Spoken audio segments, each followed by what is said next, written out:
So we finished that up, right? Finished the Open, ended up in 24th in the world. And once you've been under that pressure and under that stress, and now it's all done, right? The Open's done, everything's gone, and it's very quiet. And then it's a roller coaster, man. I mean, I could feel myself just slipping away, and I just like, man, am I gonna try to do this again? Do I want to do this again? There's probably some anxiety, like, I don't know if I could do that again. Oh shit! And there's even a little bit of depression associated with that. You know, and I've talked to you guys know Frank, right? I've talked to Frank, and awesome dude. He, for whatever reason, when he and I talk, he seems to center me again. And we only talk a couple times a year. But yeah, Frank, he's been to the game several times, and he said that's completely normal. You know, after you compete at that high level and you're up there, holding that stress for so long, and then you have that gigantic dump where there's nothing. There's just a decline. I am an everyday athlete. I am an everyday athlete. I am an everyday athlete.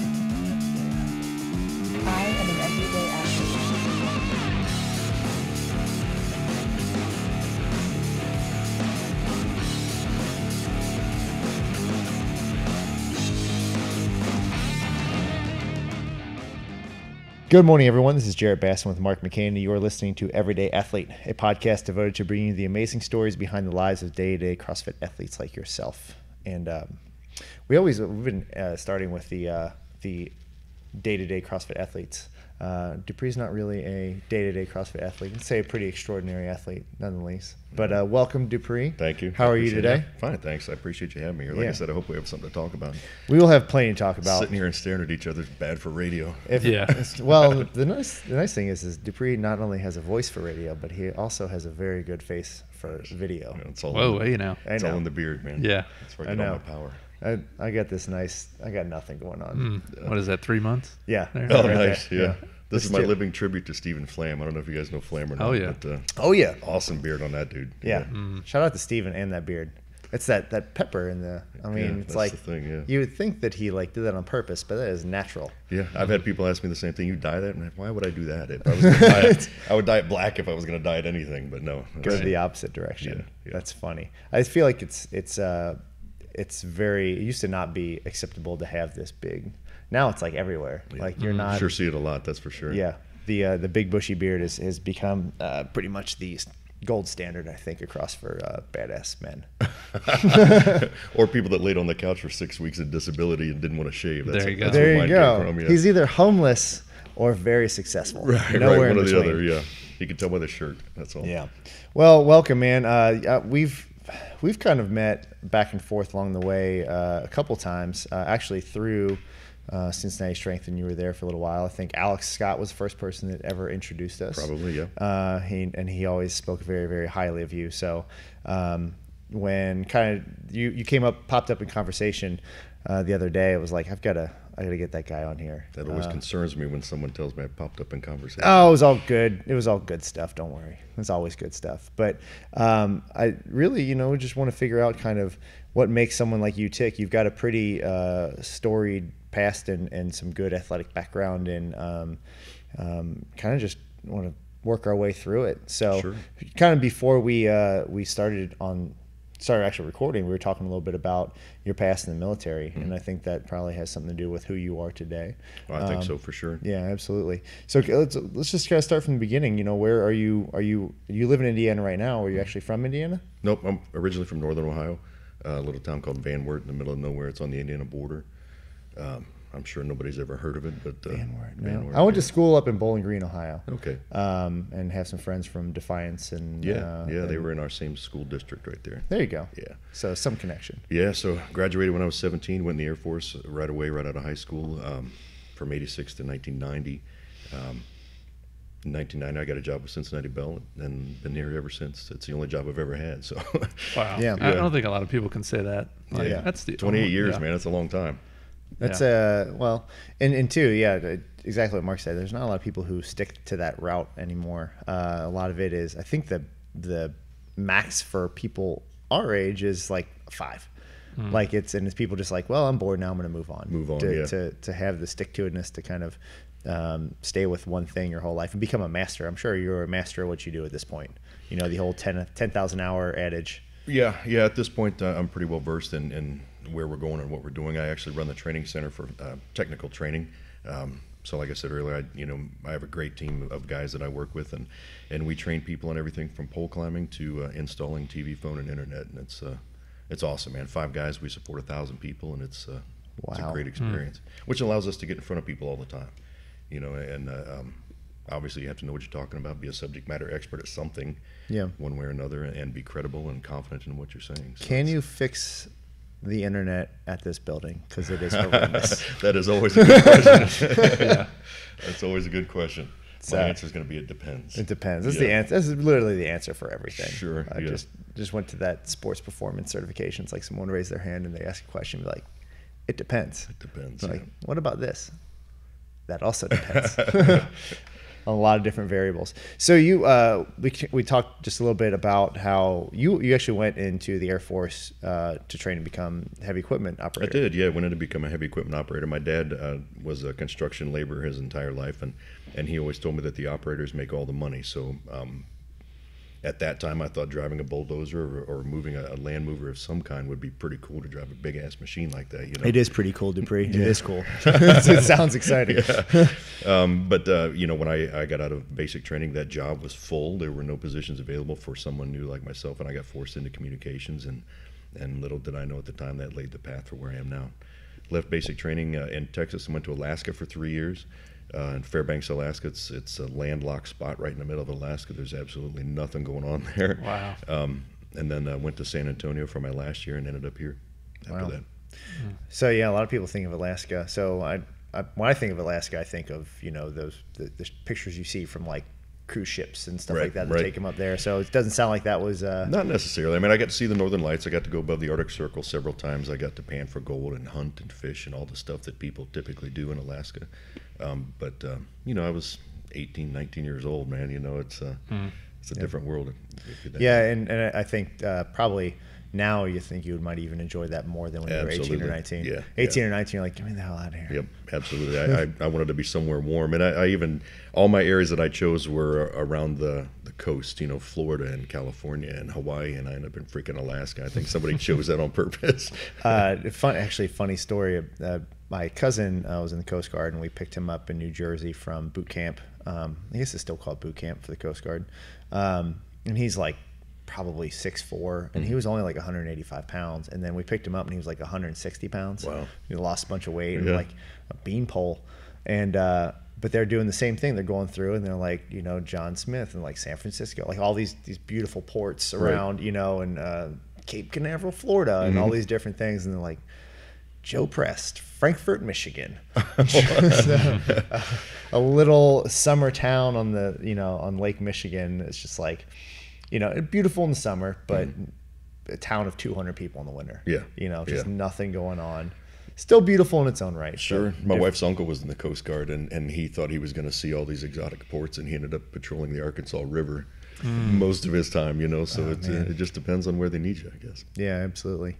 So like you said, you've been with communications for 28 years. We can go down that hole forever on how things have changed and things like that. Yeah. Fiber optic and what are some of do you have any like kind of really fun stories that stick out about either training or because I can imagine basically if you're starting in you said early 90s? I started in 1990. 1990. Yeah. So internet, not even a thing. No, nothing like that. No Facebook, no nothing. Yeah. This is even before dial-up. Yeah, you know what I mean? Yeah. Rotary dialer phone. It was just yeah, exactly. Rotary dial phones, and it was just telephone. I mean, when we got distinctive ring, or when people got 2 phone lines in their house, it was a big deal. Oh man. Yeah. And now people don't even have a home phone anymore. Yeah. When I get kids in class, and I can call them kids because we're bringing guys in now that are 18, 19 years old. And I'll ask them how many have a home phone number. None of them will raise their hand. How many of your parents have a home phone? None of them will raise their hand. Okay, how many of your grandparents have a home phone? And then they'll all put their hand up, and that just kind of speaks to where that whole technology thing has gone. And there's a big gap there, don't get me wrong. There's a generation of people that are missing out and still choose not to participate in that for a couple different reasons. Maybe they don't trust computers, or the learning curve is too great. But our business line is a cell phone. Sure. I mean, it just makes sense in the way things are set up. Yep. We've talked about this with a different person on the podcast before, and that was really just about because you went into for something a little bit more manual labor, and still, I'm sure you weren't teaching right away at Cincinnati Bell. You were probably I was a field tech for 10 years, then I ran a field team for 10 years. And so I think there's a huge skills gap right now, or a trade gap, I should say. Absolutely. So, and I would put what you do in a trade, a field trade. It sounds like you don't necessarily have to have a 4-year degree to go work for Cincinnati Bell. Nope. But I don't know, maybe just kind of what you've seen as far as like, do you see a pickup as far as people coming into the field, or is there still this huge kind of like, we need people to do this? Because I think the technology is accelerating so fast that you don't have the people to probably back up the pickup in technology. Yeah, I couldn't agree more. We try to maintain around 400 field technicians in one specific career set of Cincinnati Bell, and it's so hard to keep that number level. You know what I mean? Because they're young kids. Like we said earlier, they don't stick it out for a long time. And some of them still live with mom and dad. And they don't really want to learn a trade. Last week they were delivering pizzas and bagging groceries, and it's okay. I'll just go back to doing that. It was a lot easier. Yeah. So that technical, like you said, that technical trade gap is there. I mean, Mike Rowe talks about that a lot. If you listen to any of his stuff, where we pushed the bachelor degree program for so long, and so many people were out getting bachelor's degrees, but then there's no jobs for those people. And now we have a gigantic gap of people that don't have technical skills because they didn't learn a trade. And I'd love to see us getting back to that, because obviously that's incredibly important to have people that can work with their hands. It's actually the backbone of what this whole country is built on. But you had made a very nice segue into just mental fortitude and sticking to something, Sure. Which for me made my next question is, we're on a CrossFit podcast, but right. How did you get into fitness? Is fitness just something you've always been interested in? All through high school I wrestled. I mean, I wasn't very good at it.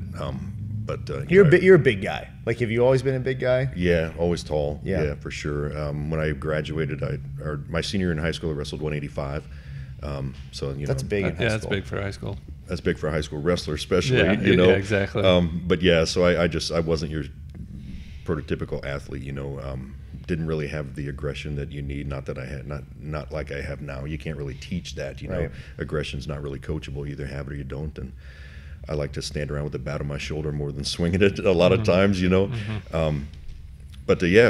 my younger brother and I worked out at the YMCA with a couple of friends when we were 16 years old, and that was back in the golden era of bodybuilding, so we would emulate all those guys that we would read in Muscle and Fitness and all those other magazines, and just kind of progress from there, man. Basic isolated movements, bench press, and never squatted. I mean, come on, man. Yeah. Who wants to do that, bench press, bicep curls, all that normal stuff, and just stumbled all the way through that till I found CrossFit, and that was all by chance, because again, I was at that point in 2012 laying on the couch recovering from shoulder surgery on a different shoulder. So 2012 is the starting point for you in that's CrossFit. when I started. I happened to catch the games on ESPN, and just thought to myself, man, I could do that. I didn't know what I was getting into at the time, but right. I think that's we've all been there. Sure. It didn't look that hard. I could do that. That's a big do you deal. remember your first workout? Maybe your first sucky workout. Everyone's got one that sticks out. I sure don't, man. It's been so long. I mean, I don't know, man. I couldn't tell you. That's all right. I know Mark and I both definitely have one that's like they stick out, and it's just like, but the cool thing is you can go back and you can relate to people who are just coming into it, who get that feeling of like, oh God, there's no way, like, you guys are here and I'm way down here. I'm like, no, it's fine. Yeah, like, we were all down here. You'll get there, believe me. Right. And if we weren't there, we were put there by someone or something else. Yeah. I think there has to be that you've expressed a little bit of humility and empathy towards people who are just starting out, because we've all been in this so long that it's like, some people you just see come through and they just get it, and other people, it's just going to take them a little bit longer time. Sure. So 2012, I mean, that's 6 years, and you've come pretty long way in 6 years, not just through CrossFit, but moving a little bit into weightlifting as well, right? Sure. You found a little bit of love for weightlifting. Was that just an instant click for you? No, there's a lot of backstory behind that, how I progressed into weightlifting. Luckily, we have a lot of time. Sure, okay. So We can go down that whole path if you Yeah, want let's to, do man. it. Yeah, we don't have real jobs. So. Right? Yeah, we talked about that. Right? Nothing until 3:30 this afternoon. That's fine. I got to be at the gym at 4. We're going to do Lion today. I've never done that before, so Ooh, what's that one? it's Sounds super I familiar. believe it's 5 rounds, 7 reps each of cleans. Yep, we did that. Shoulder to overhead and chest to bar, burpee chest to bar pull-ups. Yeah, we've done Oh, that It's before. a 2-minute built-in rest, so Yes. it can be pretty grippy, and it's 165 pounds RX for guys, so Yeah. it should be cool. I love that heavy overhead shit, man. That's my thing. We're changing All the right. workout next week. To Yeah. not that. Not that, anything but that. He said burpee pull up. Yeah. Yeah, but there's built-in rest. We man. actually It's got we 2 actually minutes. did that one not too long ago, and it was very intense. Let's just say that. Yeah. And it's going from that clean. It's kind of like a sprint, and then Right. you're just kind of crawling through the burpee and the pull up at the Yeah, end, and it's yeah. like, get me to the rest, please. Yeah. Yeah. I hope to use the burpees as some kind of recovery, or the burpee chest to bars as a recovery of some Yeah, kind. exactly. Yeah, We'll you see. kind of push the pace on the barbell, and then try to just keep yourself moving on the pull up. Yeah, man. Yeah. Absolutely. Yeah, so just Yeah. again, we can back all the way up. 2012 found CrossFit on the River, and that's where I started. They were down in Miami Town at the time. And that was like the place where it was like a friend's garage like type area. Oh, that place was. Or was that awesome. Lawrenceburg? That was when it was That in was Lawrenceburg. Lawrenceburg. It was Yeah, way that's down right. there. Yeah, and That place was then fantastic. that's when Sean owned it before he went to Bloomington. Mm-hmm. And then Justin took it over, and it moved up there to Miami Town, and that's where I found it right there. You know, and the first night we went in for on-ramp class, you know, Justin said, we're standing, I still remember, we're standing in a big circle, and he said, now who's here because they just watched the CrossFit games? I was like, fuck, that was me, man. That was me. And he goes, yeah, we don't do that here. And I was like, oh, man. That's cool, though. We still started, you know, and I ran through it and got my ass kicked like everybody else did. You know, and To Justin's like credit though, like to have that wherewithal in 2012, That foresight, is pretty yeah. awesome. Yeah, for sure. And I've always respected Justin. I've Yeah. known him just one of the first couple people I've met along in kind of moving into CrossFit, and he's always been just had that like you said, that foresight to be like, yeah, we're gonna pull things back a little bit. Yeah. It's not because 2012 was like you could open up a gym in the middle of nowhere Oh, yeah, and it'd be absolutely. like I got People would 300 come. members. Yep, You know. But anyways, moving forward. Sorry. Yeah. So yeah, 2012, trained there for, you know, general fitness stuff, and jumped into my first competition was actually at Hoosier CrossFit with Sean over there, and I think it might have been I started on ramp November of 2012, and I think I did my first competition in 2013. Had no idea what I was getting into, man, you know, and I thought, man, I want to compete. That's what I want to do. So went over there, obviously got my ass kicked, as you can imagine, you know, wasn't quite ready for that. Came back, trained for another year, and then had minor success at a few local competitions for masters. I forget how old I was at the time in 2012, but then I thought that I wanted to really make a run at the games at the time. So I sought out Steven. Actually, I ran into Steven up at Friendship, up in Columbus. If you guys are familiar with that, great box up there. Jeff has a great gym going. Met at a competition up there where here I came as a general fitness guy coming from CrossFit on the River, and I was competing and hanging with people who had just left the CrossFit games. Glenn Waters and Lee Sanford at the time. We were going head to head for several of the different events, and I ended up finishing in second place. So here I am, this big, tall goofball, and these guys are your prototypical CrossFit athletes, just shredded, you know, a lot shorter than me and a lot lighter than me, and they're great with gymnastics and all that kind of stuff, but I was able to hang with them, you know. So that's the first time I met Steven, and Steven told me he was actually intrigued by me being able to move the way that I did, being as big as I am. So that's kind of that backhanded compliment kind of thing, you know.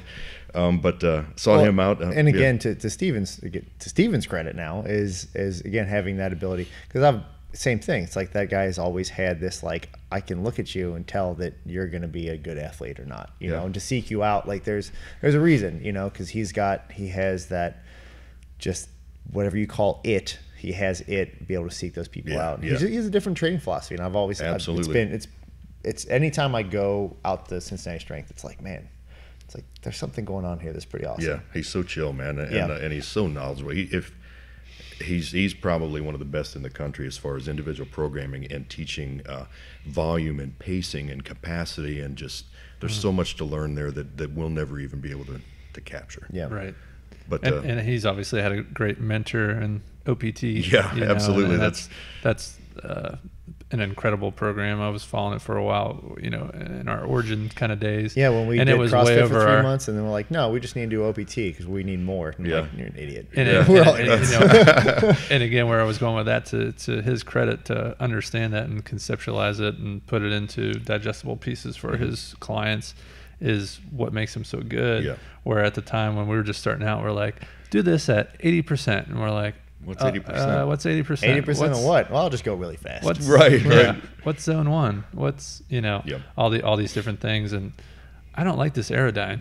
Yeah, it's awful. Yeah, it's Before awful. it's an assault bike and all this stuff, Right, right. So, but going back to what he said to you up at that competition, that's like the best compliment you can get in the realm of, I think, whether it's Olympic weightlifting or CrossFit, is like, wow, you move really good for your size. Yeah, Because everyone's different, Sure, right? yeah. A 5'2" guy is always going to beat you at wall or at air squats. you Right. know? Yeah, for sure, So- sure. But I can beat him at rowing and wall balls. Yeah, exactly. right? We've got a couple things.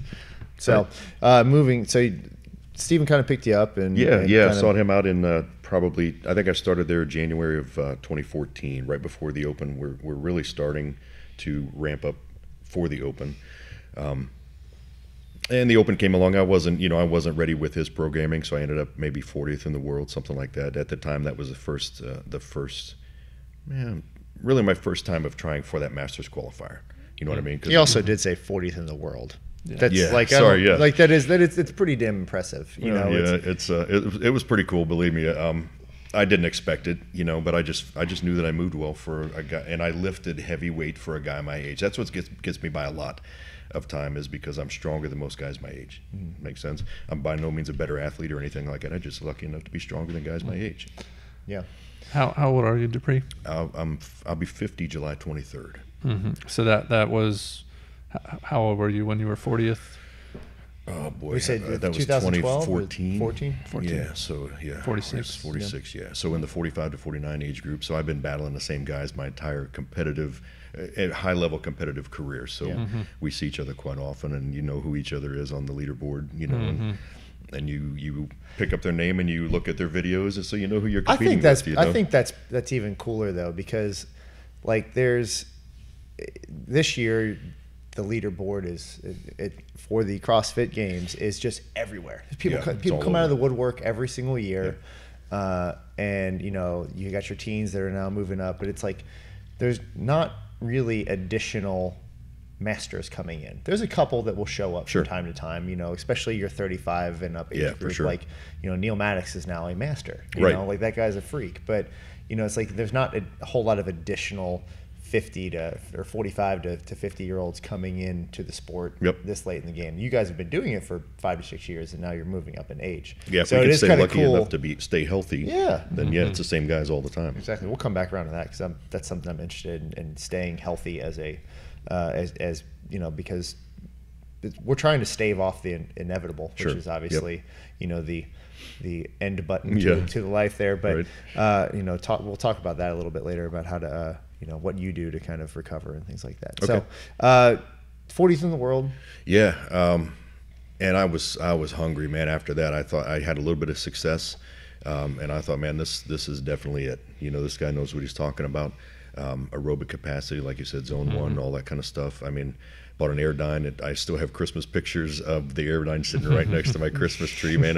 And awesome. I had a long conversation with my wife prior to going to Cincinnati Strength and making a run at that, because it's hard, man. It's hard as an individual athlete to try to make it to the games. It really is. It's like a part-time job. It's not easy. No, I don't no, understand. it's not. What? It's not easy. can't Believe just me. show up? Yeah. If anybody tells you that it's easy and they did it on their own, they're a liar. I can tell you that. Cupcakes and donuts and pizza and drink beer. No, that's a sore topic with my wife, because fair enough. No, she lost her drinking buddy for typically 9 months out of the year when it comes around time to watch the diet.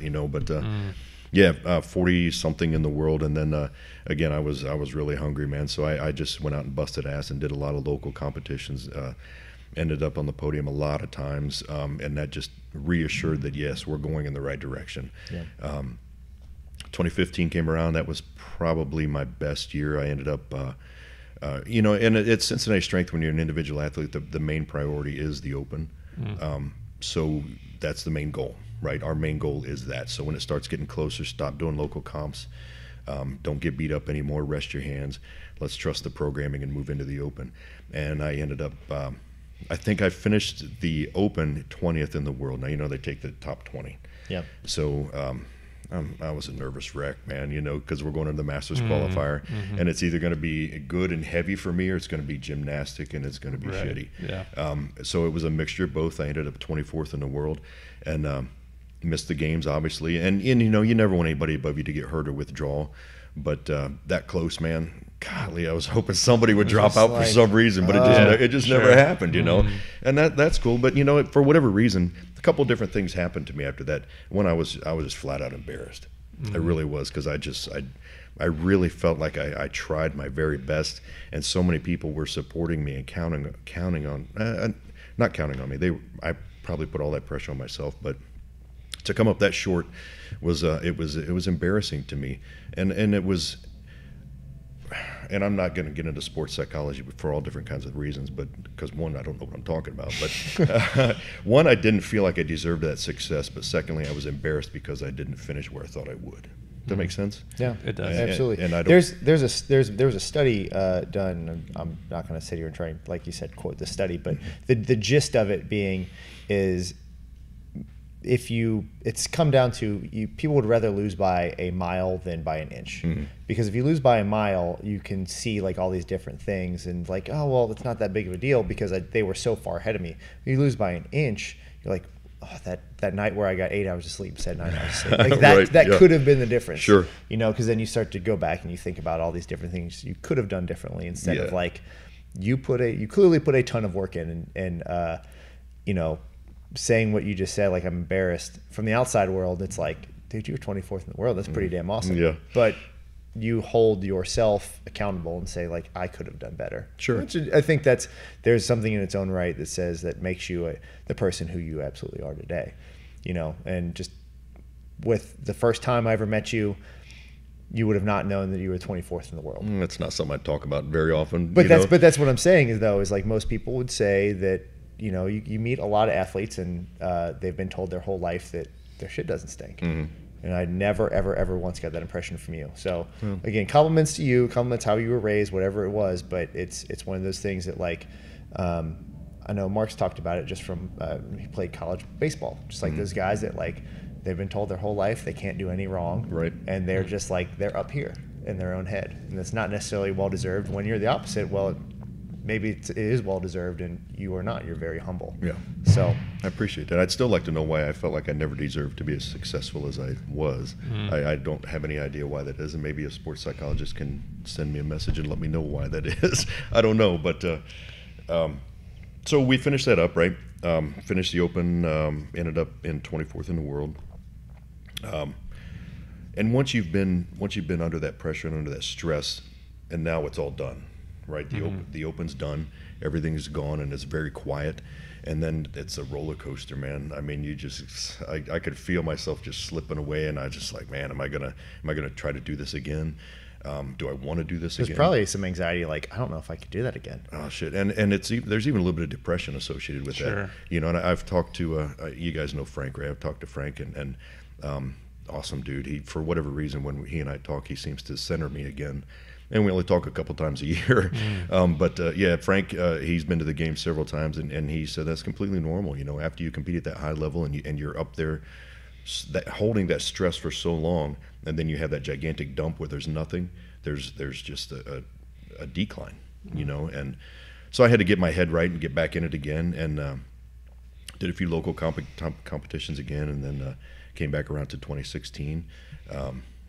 Tried again, ended up 28th in the world this time. So I had 3 good years at it. And then the Masters qualifier came along. The last event, one of the events of the Masters qualifier 2016 was a 1-rep max deadlift. So I saved that one to the end because I was really going to try to hit 500-pound deadlift. And for a guy my age, a 500-pound deadlift's pretty solid. For a guy any age? Yeah. I was okay, like, well, say that's a pretty solid deadlift for just about anyone. Yeah. So I saved it for the end, and thankfully I did, because I tore my left bicep at the end of that. I had a little hitch at the end, and I tore my bicep, and if you've ever torn a bicep, it's it hurts, man. I've not, but I've seen them. Yeah. Sadly I've done it 3 times, and I only have 2 biceps. So explain that to me. But yeah, at the end of that, I tore my bicep and ended up, like I said, 28th in the world again, right there on the edge. Fell into that depression again, and I was like, man, I just don't think I'm going to do it anymore. I think I'm going to try some weightlifting and see how that goes, because I always liked snatch. Yeah. At that time, I was hitting a 225 snatch, and I thought that was pretty cool, but it was really shitty and janky looking, But that's not your specialty as a CrossFit athlete, sure. Jack of all trades, master of none. Yeah, exactly. Right. I could cycle a barbell well, but it wasn't real pretty. So, and I knew Chelsea Kyle from her time with Columbus weightlifting. She would come down and put on, snatch seminars at Cincinnati Strength, and I'd drop in there, and we had met each other. So I sought her out, and at the time she and Drew Dillon had just started Project Lift, which is it's in the same building with Endeavor in Columbus. If you've never been there, I know you've been there. It's awesome setup there, very cool place. And asked her to remote program me because I have a goal in mind that I would like to go to nationals. Nationals Masters weightlifting. It's in Savannah. I thought it'd be cool. I'd never been to Georgia. That's one thing CrossFit competing allowed me to do was travel a lot. I qualified for the Granite Games and went to Minnesota. There's nothing going on up there in I think it was St. Cloud, Minnesota, or something like that. But I did get to meet a couple of the high level guys in my age group. So what made me decide to go to weightlifting was I looked at the guys' numbers at the previous year on the leaderboard, and I thought, man, I'm not that far off. Let's give it a try and see how it goes. I'm not going to make a fool of myself. I'm just going to show up and at least come close. Had no idea that I was going to win. I mean, it was in Savannah, so we trained for that. After the Masters qualifier, took a couple months off, trained for that. It was in March, so we trained all the way through that year up into March. Went down there. Drew went with me and a couple other lifters from Project Lift, and got tied up in a snatch battle right away with the guy that was in my age group. And according to Drew, that never happens, but it happened to me, of course, so we're going back and forth right away, and I had no idea what I was doing. I'd done one local event. It was at Ben's place down in Louisville. Yep. To Bluegrass? What Bluegrass. Is it? Bluegrass, I think. Yeah. Bluegrass barbell. I don't want to say it wrong, so I apologize to Ben Carter. But yeah, I had some success there, and then this is really like my second time on a platform. Yeah. You know what I mean? So I probably could have taken different avenues to get there instead of jumping right into Masters and Nationals, but it's cool. What the hell? But you're used to dealing with pressure. I mean, it's not like you just started weightlifting. You have dealt with pressure before. I mean, coming from a competitive background in CrossFit. I mean, it's a different kind of pressure. We all know that. You step onto a platform and it's silent versus you're in a CrossFit competition and there's music's loud, people screaming. Yeah, for sure. It's dead wildly silent different on a platform. But man. you can channel that and internalize that kind of focus. It's just a different kind of focus. Yeah, for sure. Missed my first lift, but it was purely mental, and from there on out I hit my lifts and hit my numbers and ended up winning that event. And with again, that's all good programming, man. All I do is trust my programming. I did it with Steven at Cincinnati Strength. I did it with Chelsea and Drew at Project Lift, and you got to be a coachable athlete to be successful. You really have to be, believe it or not. And I couldn't have done any of that without them. I'm going to highlight that and put that. I'm going to put that on repeat at the gym. So the event you won that, so that made you a national champion. Yeah, national champion. Masters 45 to 49, 105 plus, so super heavyweight. I was a light super heavyweight, so Chelsea told me to just start loading it up, man. So I did. I shot up to 261 pounds. Oh yeah, let's go. I'm not going to have to do stuff with my hands off the ground, So I just, man, let's just start gaining some weight, and I sure did, man. Had to buy a new singlet and everything. But for sure. But the goal after that was Indiana State Championship. So I kind of went backwards as far as my path to get to national champions. But it's still cool. Still the same nerves. Still on a platform. I still got to make the lifts, and became the Indiana State champion the same year, 2017. And then my goal was to be the number one lifter in the country. I wasn't too far off. I had specific numbers in mind. That I had to hit. You only got to beat it by 1 kilo, man. 2.2 pounds. 2.2 pounds. Yeah. That was my goal. And through several months of the year, Project Lift, they hold sanctioned meets in Columbus on Sundays. You have to be a USAW It's member. very cool. I man, I love what they do because they get rid of the nerves. Yeah. First off, Yep. it's like their judges are in beanbag chairs. Yeah. They got to pat it all. They're That like, yeah, reminds good me of job. a funny point. Yeah, it's just And- very chill, man. If you're looking for a sanctioned event, that's I would do and that. there's That's there's awesome. not that many people there. There's a whole bunch of people doing it for their first time. They're walking their people through the nerves. Yeah. I don't want to go ahead of here, but like the meet that we're going to have tomorrow is going to be a whole bunch of people here for their first time. That's great. And we're going to have music on, and it's going to be relaxed, and we're going to have a good time. There's going to be some serious lifters here, but at the same time, it's like I'm here more to be the liaison for the sport and like get people excited about doing it. Mm-hmm. Because I think we've both found a little bit of a love for it, and Yeah. there's something about it. There's that camaraderie there that, unlike CrossFit, if you're 58 kilos and you hit a 70 kilo snatch, that's a huge deal versus in CrossFit, it doesn't matter what you weigh. Right. We know that makes a little bit of a difference. So. Yeah, for sure. So trying to be number one in the country, Yeah. on USA ranked number one weightlifter in the country. That was the meet that I I was there. Okay, That was That's it. what yeah. I thought. Yes, I had specific numbers in mind. I needed to hit. I needed to hit a specific snatch, and What was the numbers golly, roundabout? yeah, I had to hit a 251 snatch and a 308 clean and jerk. Those, and I'd convert those to kilos. I've been away. I don't have my calculator with Right, me, yeah. but yeah, I don't know what it was exactly. But hit the first two snatches, hit the third snatch at my number. It might have been, I don't know, what is that, 111, 120? What was your 251? 251, 250 is 115. Okay. 255 is 115. So yeah, probably about. I think it was like 111. 112, Might something have been like that. 112, yeah. And my buddy Roy was in that beanbag as a center judge, Yep. right? So I hit that snatch, and as I'm standing up, I could feel my bicep just shredding, man. It was shredding, and it was popping, and I'm looking at Roy, and I'm walking it, and I stop, and I'm looking at him, and I'm thinking, oh, that fucking card, man. Something just exploded. This is bad, Right. And sure enough, it sure did, dude. He threw the card. I dropped the weight and just flooded with nausea and sweat and seeing lights. And I didn't know that I detached my bicep and torn my rotator and my labrum, and went back to the chair and sat next to you, I believe, at that time, and covered up my arm with my shirt, and I couldn't feel my hand, and And mind you, that was snatch, not clean and jerk. That's the first thing you did. Yeah. So you still got to get Yeah. through clean and jerk. Still had to do the clean and jerk. Again, had a number in mind I needed to hit for the clean and jerk to be number one in the country, and intelligence-wise, I probably should have stopped. I don't know if I made things better or worse, but you have 3 attempts to hit each lift, and I hit the first two clean and jerks successfully, hit my number, and then at that point I was done. I didn't hit my third, right? I didn't hit my third attempt. You won that event, did you not? Sinclair I believe you score, did. yes. Yeah, Sinclair score, yeah. So that was it, man. Number one in the country after that, and I could not wait, because I didn't know if the guy who was in first place was competing the same weekend I was competing or not, because I knew I was done. As soon as I got home, that was on a Sunday. Monday, I made an appointment with my orthopedic surgeon and got in there and did the MRI, and for sure everything's, it's a total detachment. Had to be relocated and re-anchored, and so all the while I'm making these appointments, I'm watching the score or watching the leaderboard. That kind of tells me it tells us where my mindset was at the time. I had a goal in mind. I wanted to hit that goal. USAW updates their scores, and it comes out, and I'm number one. And boy, I screenshotted that thing, and it's hanging on my wall right now. That's awesome.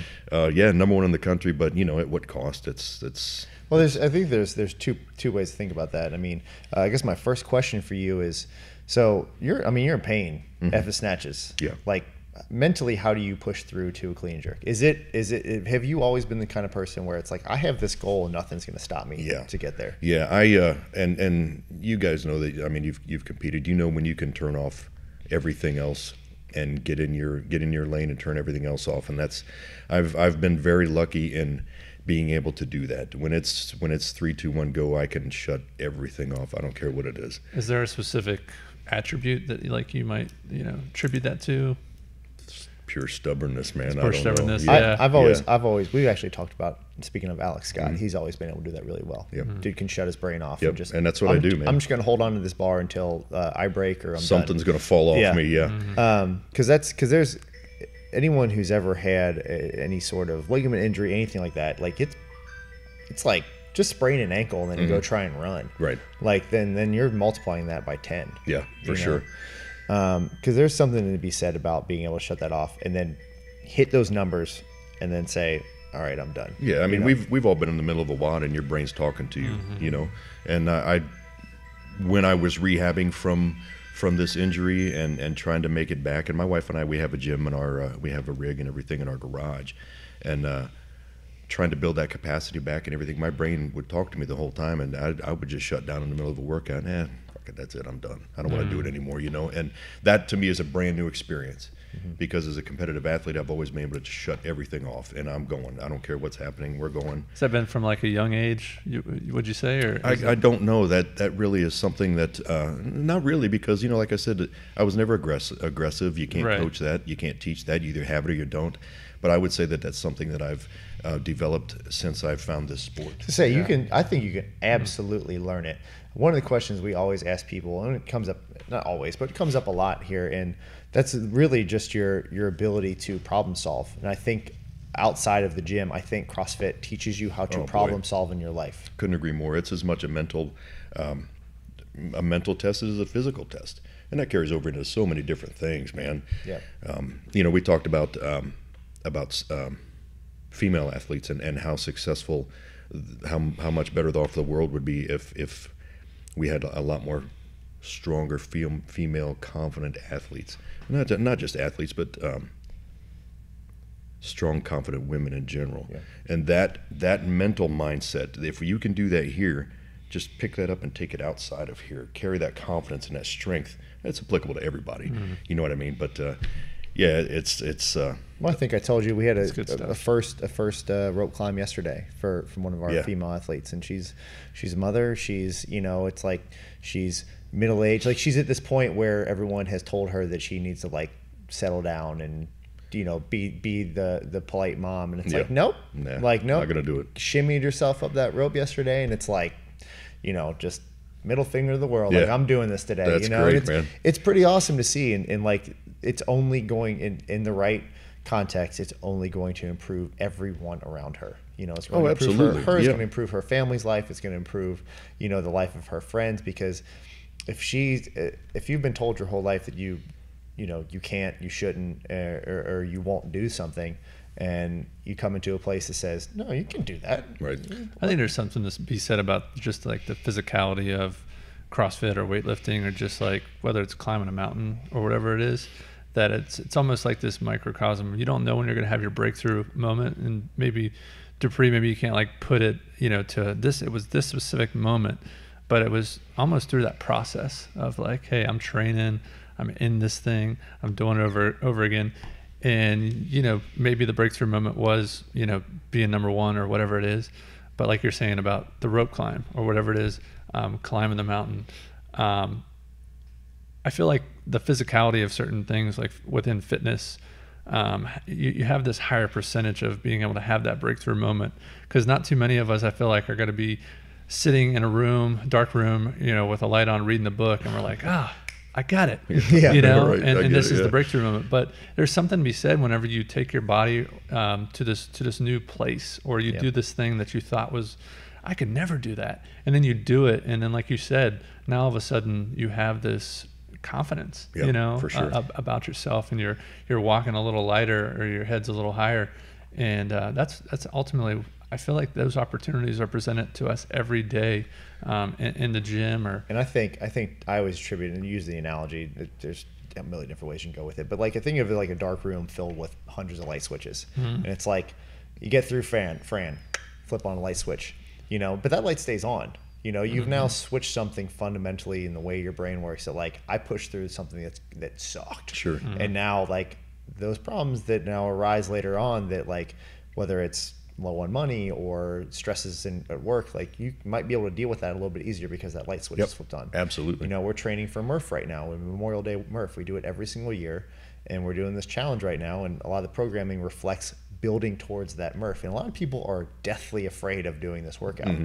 You know, it's like we take hero workouts seriously here, that we're doing them for a higher purpose than just to have a sweat fest, you know. and like to mentally prepare people and turn those little light switches on here and there, and then they get through Murph, and it's like you have this huge feeling of accomplishment that again carries throughout your day. You know, it's like now like that flat tire you get on the highway, that's not a big deal. Right. You know, you can deal with that because you just went through an hour and a half, or a half hour, an hour and a half workout because you're now mentally stronger to do so. Yeah, for sure. I just going back to what I do for a living, I train adult learners. You know, and one of my favorite classes to teach is pole climbing, and we teach these guys how to get off the ground with gaffs and work at 24, 26 feet in the air. And a lot of grown men don't know they're scared of heights till they find out. You know what I mean? So typically at the end of it's a 3-day class, and typically at the end of that class they are just beat down and worn down and exhausted. But the cool thing about that is, man, we just learned a brand new skill set. Yeah. And that carries over into so much more stuff, you know. I just learned something brand new and I'm an adult. That doesn't happen that often, you know, unless you're in this kind of an environment or you're trying to learn a whole new job or something like that. But yeah, it's very cool. And I think that's where you see the success of whether it be a CrossFit or Olympic weightlifting or like a Spartan race. Like you get to be that superhero for the day, you know, and do something that you've never done before. Sure. And there's something to that you get past adolescence and you're like not climbing trees anymore. You're not running around like an idiot, and you know it's like you're not getting outside of your comfort zone. Yeah. You know, everyone, especially in this day and age, like you said, from the transition from the rotary phone to the smartphone to the, you know, fiber optic internet to now we'll have, you know, 3D gaming and all, you know, anyway, we're being pushed more and more to this, like, just stay home. You know, you can do everything from the comfort of your own home. And again, like I said, how many of those experiences provide for that breakthrough? And like you're saying, like, hey, we just had a breakthrough. This guy just got 24 feet off the ground, and now he's seeing maybe life from a different perspective because he had to do something physical and get up this pole and use his body and overcome fears and so on and so forth. And yeah, man, I think that there's something really powerful within that. So a little bit earlier I mentioned about, just because you said something about recovery and things like that, because it intrigues me, because I'm 32, I'm not turning 50, but I'm also not 24. Right. So my recovery from 24 to 32 is wildly different, and I'm sure it's wildly different for you than you were when you started in 2012. So what is someone at a higher level athlete, or just say an athlete in general, how do you recover at 50 versus when you did almost 50, when you first started? Food is fuel, man. That's again, I'm going to highlight that. Just play that over and over again. That's one thing it always comes back to for me is it's fuel. You know, when I'm competing, I follow RP very tightly. When I'm not, like right now, my walking around life, we still follow RP, but it's looser than that. Still weigh in, still have a scale, still weigh and measure everything. But again, it's quality in, quality out. Stay away from what makes me fills me with inflammatories. You know, I only take one supplement. It's Pangea Biomedical Origins. It's all plant-based stuff, and it aids with my recovery incredibly. They're an Indiana-based company. It's an awesome product. That's my pitch for that, by the way. Hey. But yeah, mobility obviously is key. You know, I mean, before and after, and just watching TV and just rolling and smashing. And you know, Dr. Balls at Erosti one time told me that that's getting back to that team of people that make you successful. I'm sure you guys have had Rob in here to do a seminar. He told me one time, I'm just too heavy for my calves. What does that even mean, man? You know, because I kept straining my calves from a lot of double unders and, you know, repetitive jumping like that. And then you have something blow up and knot up, and he has to go fix it and undo the damage that you did.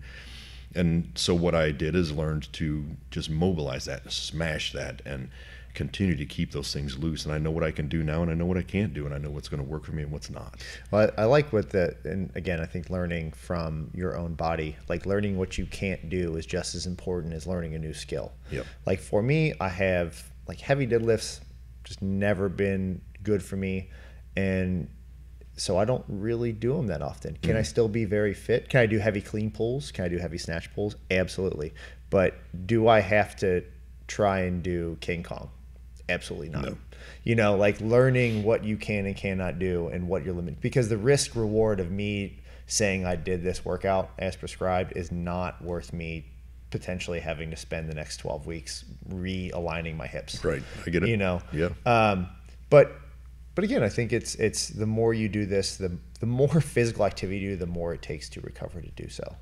You know, if you're doing an hour worth of workout, you should need to do a half an hour, if not more, mobility a day. Oh, sure. You know, whether that is, like you said, foam rolling or mashing or just, I think raw mod's a great tool. You know, for sure. Raw mod here, I love it. You know, it's just, but it's not sexy, so people don't want to do it. Right. And some of that stuff hurts. Yeah. You know, It does. It's often worse than the workout. You're like talking yeah. about smashing and stuff. If you've ever smashed out, you know, your quads with a lacrosse ball or lats with a lacrosse ball, it's like takes your breath away. Yeah, for sure.